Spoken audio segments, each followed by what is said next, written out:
है guys, good morning, welcome to blog. तो guys अभी सुबह के बज रहे हैं 6:30।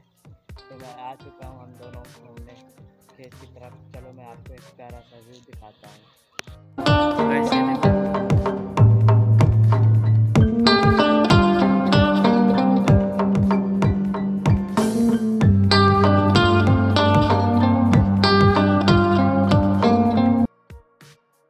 गाइस ये देखो, हमको जाना है यहाँ इस खेत पे। ये देखो भाई, जो ढेर के ढेर पड़े हुए हैं गाइस, ये है पास। चलो मैं आपको दिखाता हूँ पास से। तो गाइस ये देखो, ये है पास भाई, जो खेत में अभी फैला दी।